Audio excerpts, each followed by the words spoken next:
लेकिन जी ऑस्ट्रेलिया ने 327 रन जड़ दिए हैं और सिर्फ 3 खिलाड़ी आउट हैं। चौथे ओवर में 0 के स्कोर पर उस्मान ख्वाजा की जब विकेट गिरी थी उस वक्त किसी ने नहीं सोचा था कि आगे इतनी लंबी बारी लग जाएगी। सब सोच रहे थे कि भाई विकेट ठीक है, टॉस भी हमने जीत लिया है और उसके बाद ये क्या होने जा रहा है। लेकिन अश्विन की याद क्या कप्तान को कहीं बार आई थी कि कैप्टन सोच रहा था कि भाई अश्विन को खिला ही लेता। फास्ट बॉलर्स तो उस तरह से कामयाब नहीं हो रहे हैं, जडेजा के पास वो टर्न मौजूद नहीं है, फिर ऑस्ट्रेलिया के पास इतने खिलाड़ी हैं जो बाएं हाथ के बल्लेबाज हैं, जो लेफ्ट हैंडर्स हैं।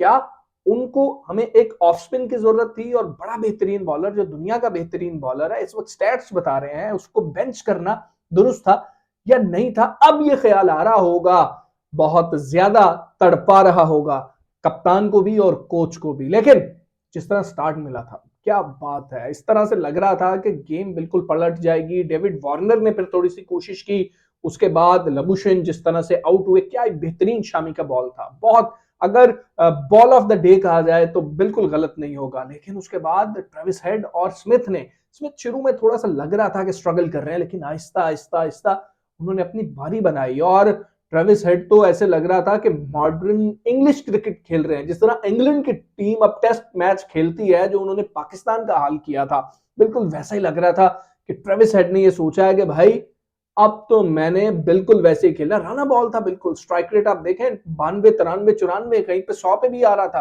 तो बेहतरीन स्ट्राइक रेट था। इंडियन बॉलर से गलती कहां पर होगी? गलती यहां पर होगी भाई पूरे बोर्ड से ही हो गई है, ये बात माननी पड़ेगी। आईपीएल में थे, कंडीशंस बिल्कुल मुख्तलिफ थी, अचानक यहाँ पर आते हैं, यहाँ पर आकर कोई मैचेस खेलने को नहीं मिलते हैं। अरे भाई कुछ ऐसा प्लान कर लेते, वर्ल्ड टेस्ट चैंपियनशिप खेलनी थी, इन कंडीशंस के ऊपर कोई वनडे ही रख लिया जाता। चले टेस्ट अगर मैनेज नहीं हो रहा था तो इस पूरी स्लॉट के अंदर कोई टेस्ट खेल लेते, एक मोमेंटम बन जाता। वहां पर 4 ओवर्स बॉलर्स को करने पड़ते हैं, यहाँ एक दिन में 17 17 18 18 ओवर करने पड़े, शामी ने 20 ओवर कर दिए।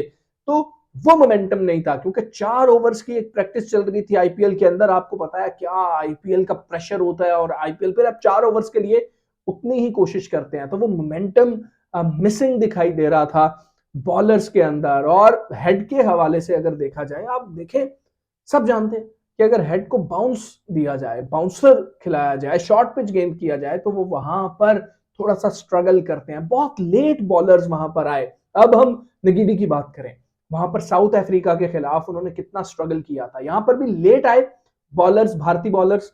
लेकिन एक फर्क था, पेस का बहुत ज्यादा एक नुकसान यहां पर देखने को मिल रहा था। बाउंसर आता था, हेड पीछे को खेल देते थे, कोई छक्का हो रहा है, कोई चौका हो रहा है, तो फिर बाउंसर भी परेशानी होती थी। लेकिन कुछ बाउंसर्स ऐसे भी थे कि वहां पर लगा कि यार बाउंस पर ही इस बैट्समैन को खिलाना चाहिए। तीसरे सेशन में जिस वक्त गेम गया, बहुत ही ज्यादा डिफेंसिव हो गया कि यार बैट्समैन गलती करे और अगर वो गलती करेगा तो विकेट देगा। तो भाई जो 2 सेट बल्लेबाज थे, ट्रेविस हेड और स्टीव स्मिथ, वो तो गलती करने के मूड में ही नजर नहीं आ रहे थे। अब सबके दिमागों में घंटे बज रहे हैं कि यार क्या अश्विन को खिला लेना चाहिए था या नहीं खिला लेना चाहिए था। मुझे लगता है जाती तौर पर कि कप्तान ने अच्छा फैसला किया कि यार टॉस जीता मो, चौथी इनिंग्स खेलनी नहीं पड़ेगी, मतलब बॉलिंग नहीं होगी हमारे पास।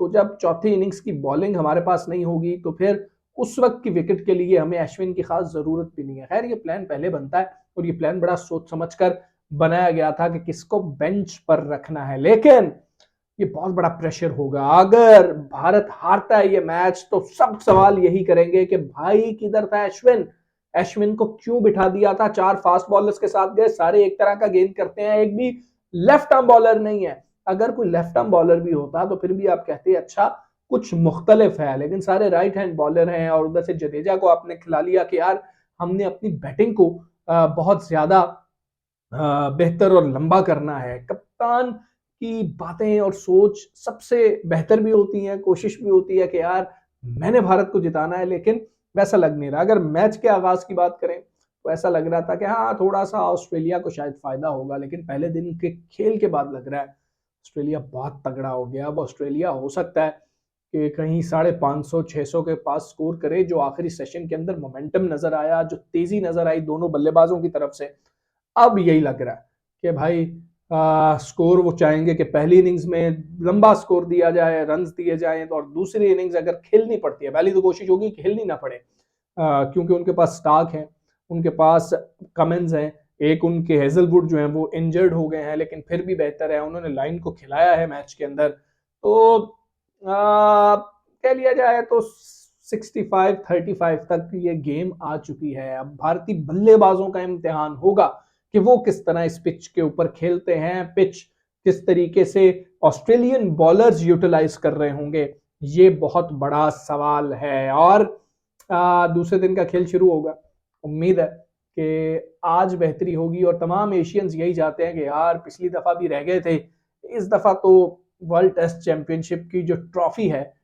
वो एशिया में ही आनी चाहिए। और फिर भारत ने जिस तरह की गेम खेली, आप किसी भी मुल्क से हैं, आप ये समझते हैं कि यार नहीं, बहुत अच्छी तगड़ी टीम है, बड़ी मेहनत करती है ये टीम, लेकिन चोकर्स में शुमार अब इनका होना शुरू हो गया, चोकर्स कहा जाना शुरू हो गया भारत को कि यार बड़े मैच में हार जाते हैं, और कोहली को भी अपनी कप्तानी से इसीलिए हाथ धोना पड़ गया था। अब भारत के ऊपर यकीनन बड़ी मीटिंग्स हुई हैं और उसके ऊपर बड़े नए प्लान्स आए हैं। आज देखना होगा कि अटैकिंग क्रिकेट भारत की तरफ से कितनी खेली जाती है, लेट्स सी। लेकिन इस वक्त ऑस्ट्रेलिया भाई बहुत तगड़ा है।